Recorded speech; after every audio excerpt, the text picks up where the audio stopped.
Mesdames et messieurs, bonjour, bienvenue dans cette nouvelle revue de presse. Au titre aujourd'hui, dégradation de la plaque commémorative du cerf Mantsada, nouveau capitaine de frégate à la base navale de Mayotte, conséquence des marées hautes sur les plages de Sazilé. À la recherche de missions d'intérêt général, les jeunes volontaires du SNU à Mayotte sont prêts à s'engager. Organisation du deuxième édition du séminaire EEDD à Mayotte.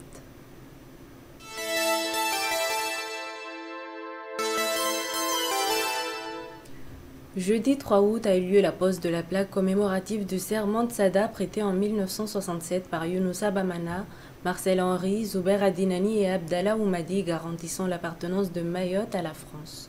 Plusieurs personnalités politiques locales, à savoir conseillers départementaux, parlementaires, représentants du préfet de Mayotte et plusieurs maires étaient présents lors de la pose de celle-ci sur la paroi de la mosquée dans laquelle le serment a été prêté. Seulement 3 jours après son installation, la plaque a été vandalisée. Une enquête est en cours pour retrouver les auteurs du vandalisme et des relevés scientifiques ont été effectués sur l'objet. Selon le conseiller départemental Soula Saïd Soufou, qui d'ailleurs a déposé plainte, il s'agit là d'un sabotage de nature politique et non pas le fait d'une bande qui passait par là.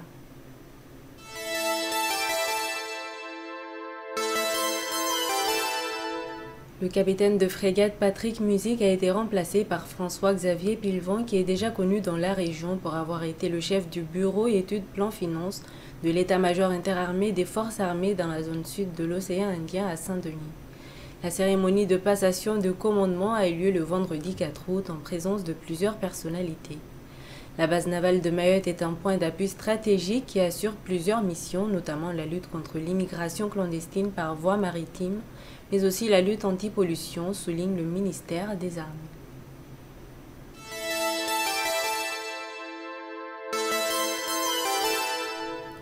Les marées intenses des 3 et 4 août ont eu un impact saisissant et désolant sur les plages de Sazilé.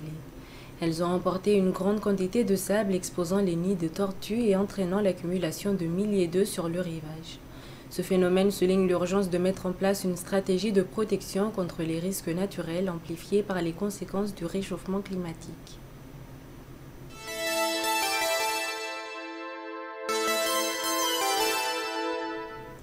La Dragesse développe le service national universel à Mayotte depuis 2021. Cette année, il y a 180 jeunes volontaires du SNU venant de toute l'île.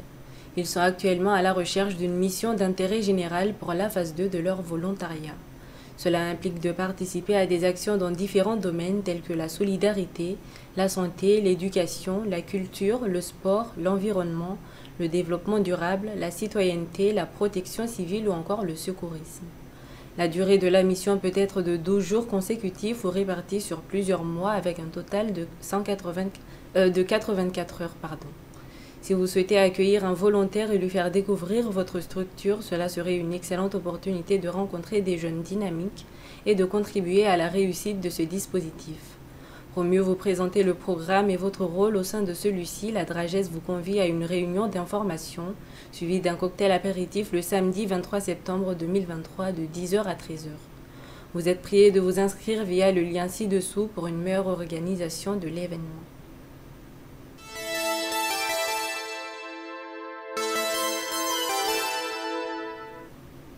Le réseau d'éducation à l'environnement et au développement durable de Mayotte organise une deuxième édition du séminaire EEDD du 23 au 27 octobre 2023 au village de Tingoni. Durant celui-ci, il sera mis en avant la forêt et l'eau avec pour problématique principale l'utilisation des données environnementales locales pour créer des actions pédagogiques. Ce séminaire est spécialement conçu pour les animateurs et coordinateurs EEDD de Mayotte, qu'ils soient salariés ou bénévoles. Le séminaire est entièrement gratuit, incluant les frais de formation, d'hébergement et de repas. Cependant, le transport pour l'arrivée et le départ au Gîte du Monde est à la charge des participants ou de leur structure. Les places sont bien évidemment limitées. Pour davantage d'informations et ou pour vous inscrire, rendez-vous sur le lien ci-dessous.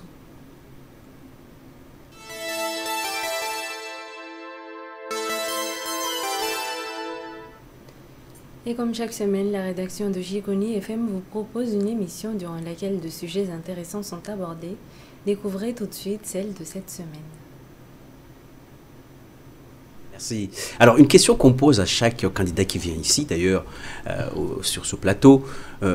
Vous serez élu sénateur. Est-ce que vous serez un élu des élus? Oui, c'est comment on appelle ça? L'expression qu'on utilise, le sénateur, c'est l'élu des élus. Le sénateur, c'est l'avocat, c'est le porte-voix, c'est le porte-parole des élus. Et on le répétera peut-être jamais assez, parce qu'il faut le dire.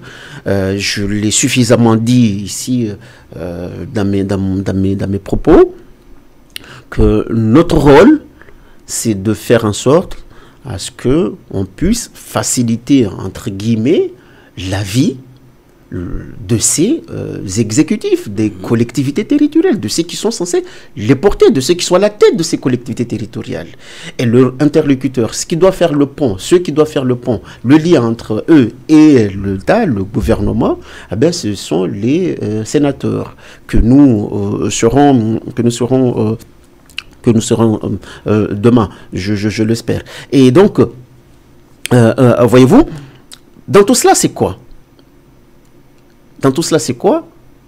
Si on devait schématiser et faire peut-être une conclusion sur cette première partie, ça serait de parachever la décentralisation à Mayotte.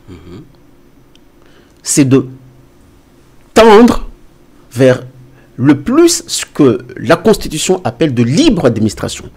La Constitution dit que les collectivités territoriales s'administrent librement.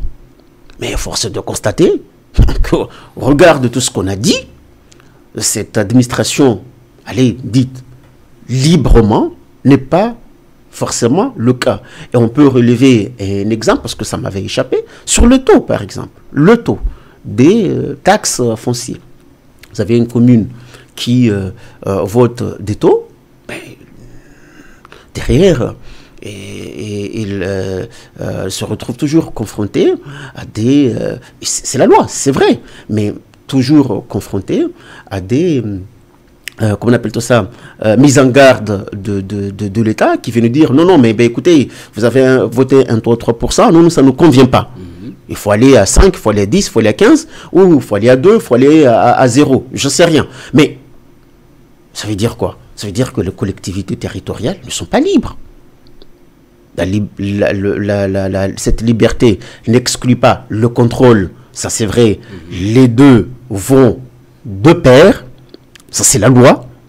La libre administration, vous êtes libre de gérer librement. Derrière, il y a le contrôle, mais contrôle ne veut pas dire entrave. Donc, le contrôle ne veut pas dire entrave. Donc, c'est vraiment parachever la décentralisation à Mayotte et aussi faire en sorte à ce que ces collectivités territoriales puissent, mais vraiment réellement, s'administrer librement. Donc voilà, en quelque sorte, ce que nous, dans cette première partie en tout cas, souhaitons présenter aux grands électeurs comme projet, pour leur dire que nous connaissons, nous savons leurs difficultés. Ce sont des difficultés d'abord d'ordre financier. Ils sont obligés tout le temps d'aller mendier. Et puis, dans ce second temps, c'est de faire en sorte à ce que nous puissions aller simplifier les choses, faire sauter les verrous pour accélérer les projets, que ces projets-là puissent rapidement sortir de terre. Il est inconcevable aujourd'hui aussi qu'on soit le seul département, région de Mayotte qui agit sur tout et n'importe quoi. Le département aujourd'hui de Mayotte, c'est la vache à lait. Pourquoi? Parce que les communes, voilà, et les intercommunalités ne sont pas assez dotées, n'ont pas les ressources nécessaires pour financer leurs projets. Quand même il y a eu la loi NOTRe pour voilà, ce que je qualifie plus ou moins de clarification de compétences. Mais il se trouve qu'aujourd'hui, le département de Mayotte agit sur tout. Tout. À un moment donné, il faut que ça s'arrête. Mais comment arrêter cela? C'est vraiment se battre, vraiment se battre pour que ces communes puissent être autonomes financièrement. À la fois les communes, à la fois les intercommunalités, y compris le département, région lui-même. Il faut qu'il soit autonome, mais vraiment financièrement. Ça, c'est un axe vraiment majeur. Et donc, faire sauter les verrous, simplifier les choses, voir les lois, les règlements qui ne sont pas forcément adaptés à notre réalité, à nos difficultés. Ben, là, c'est le travail du sénateur. Là, c'est le travail du sénateur. Là, vous remettez aussi en question l'avancée de Mayotte, lorsque vous voulez absolument réadapter les lois. Non, mais vous savez, la loi, c'est quoi? Elle évolue en fonction du contexte, en fonction de la situation. Elle tombe jamais du ciel. C'est parce qu'il y a eu un événement, c'est parce qu'il y a eu quelque chose, c'est parce qu'il y a eu une situation, et on met en place, une loi. C'est cela. C'est vraiment cela. Donc, si je disais tout à l'heure là que notre mission, c'est aussi de faire en sorte à ce que le département puisse obtenir cette habilitation, le département région Mayotte puisse obtenir cette habilitation à adapter lui-même les lois et le règlement qui relève de son domaine propre, donc de son domaine de compétence, pour pouvoir agir efficacement. Mais on n'invente rien. C'est la loi qui le dit. On n'invente rien. C'est la loi qui le dit. Nous, on ne fait que répéter, on ne fait que dire ce que dit la loi, et aussi dire ce que j'avais dit tout à l'heure, gommer ces injustices, supprimer ces injustices, aller vers plus de décentralisation, mais également permettre à ces collectivités de s'aérer un peu, de souffler un peu, et de s'administrer librement. C'est vraiment cela. C'est vraiment cela. Et voyez-vous, ici à Mayotte, on a toujours tendance à nous dire, ben voilà, non, c'est pas comme ça peut pas se faire, oui, c'est difficile, enfin, non, c'est difficile. Ben non. Je reste persuadé que on peut agir rapidement, efficacement. Je prends un exemple simple. Je prends vraiment un exemple simple. Voyez-vous, vous vous rappelez des émeutes qui ont eu lieu ces derniers temps en France hexagonale, à la suite du décès du jeune Naël par un policier. Dans la foulée, qu'est-ce que le gouvernement a fait?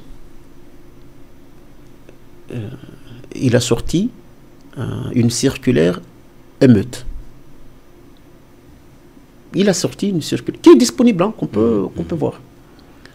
Cela fait par exemple des dizaines d'années, enfin une décennie qu'on vit cette insécurité à Mayotte. Aucune circulaire.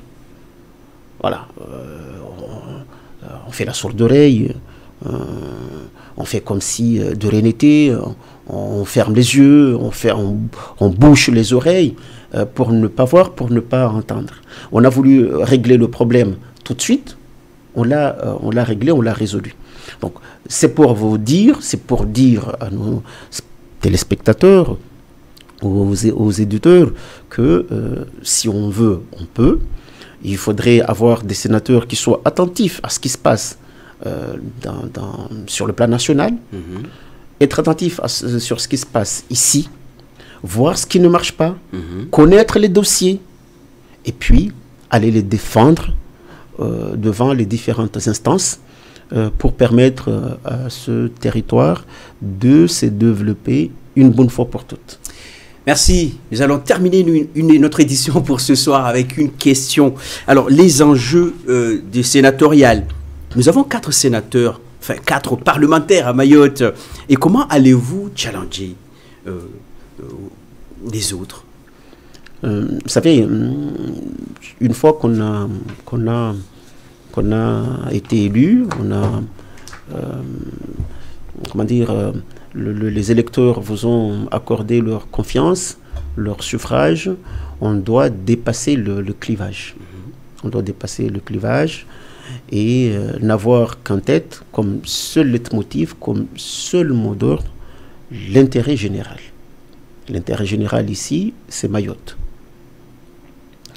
Et c'est vraiment travailler de main dans la main, faire un travail d'équipe. Seul, peut-être on ira vite, mais on n'ira pas très loin. Donc, le sénateur que nous serons demain, c'est vraiment travailler avec les députés qui sont aujourd'hui, que je salue par ailleurs, pour faire en sorte à ce qu'on puisse avancer rapidement le dossier de Mayotte. Parce que les difficultés sont nombreuses. On a parlé essentiellement des difficultés des communes. On aurait pu parler de projets, par exemple, le problème de l'eau. C'est un problème, voilà, c'est une crise. On vit un problème des médecins. Il y a une crise aujourd'hui. Il y a même une crise de confiance vis-à-vis des élus, vis-à-vis de l'État, vis-à-vis... Voilà, ce sont des choses qui marquent, ce sont des sujets qui intéressent la population. On a parlé du chômage tout à l'heure, mais nous, ce que nous voulons, mais vraiment c'est cela, c'est à faire en sorte à ne pas subir les choses. C'est d'anticiper. Quand j'étais au collège, au début des années 90, on nous sortait les projections sur la démographie de Mayotte. On nous disait, en l'an 2000, vous serez dans les 150 000 et quelques. Voilà, les chiffres, c'était pratiquement exact. Et puis, dans le 2020, vous serez dans les 300 000 et quelques. Les chiffres qu'on nous donne là, c'est cela. Quand bien même, c'est les chiffres officiels, mais au futur, c'est tout autre chose. Mais qu'est-ce qu'on a fait pour anticiper en termes d'infrastructure, en termes d'accompagnement des populations, en termes de logement, en termes de tout cela? Rien. On se retrouve aujourd'hui à gérer des crises, alors qu'on pouvait anticiper. Donc notre rôle aujourd'hui, c'est vraiment de faire en sorte à ce qu'on puisse aussi anticiper les choses. On sait ce qui va arriver demain. Quand on regarde par exemple le projet gazier Mozambique, ça va générer des milliers d'emplois. Qu'est-ce qu'on fait aujourd'hui? Rien. Ben rien.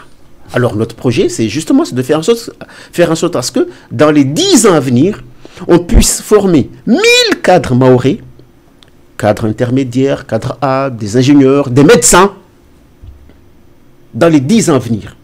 C'est vraiment quelque chose de majeur. Et quand on regarde le projet quand on regarde par exemple on appelle tout ça, le port de commerce de Longoni, aujourd'hui, les chiffres sont là, les chiffres sont parlants. Depuis une décennie, 10 ans, le trafic a augmenté de 7%, 7,3% en moyenne. Mais il y a saturation. Qu'est-ce qu'on prévoit? Qu'est-ce qu'on doit faire? Là, c'est l'accélération dans l'urgence absolue du 3e quai, la construction, l'aménagement du 3e quai et du 4e quai. C'est cela. Mais également, aménager les plateformes, des plateformes supplémentaires pour stocker les conteneurs et autres. Donc là, il faut prévoir une surface beaucoup plus large, 5, 6, 7 hectares. Pourquoi je dis cela? Parce que, voyez-vous, les chiffres sont là, nous dit que en 2030, ce trafic va être multiplié par 2. Ça va doubler. Il ne faut pas attendre 2029 pour agir. 2030, c'est demain. Qu'est-ce qu'on fait? Il faut, là aussi, le rôle du sénateur, c'est de pouvoir faire en sorte à ce qu'on puisse agir directement. 2030, ça va doubler, et voire quadrupler en 2040. Donc, est-ce qu'il faut rester les bras croisés? On sait ce qui va arriver dans 10 ans, moins de 10 ans. On sait ce qui va arriver dans un peu plus de 10 ans, dans une quinzaine d'années. Il faut agir rapidement et de façon, mais vraiment et efficace. Je regrette juste que, bon, peut-être dans cette émission, parce que c'était l'important de parler des difficultés des collectivités territoriales, de dire ce qu'on...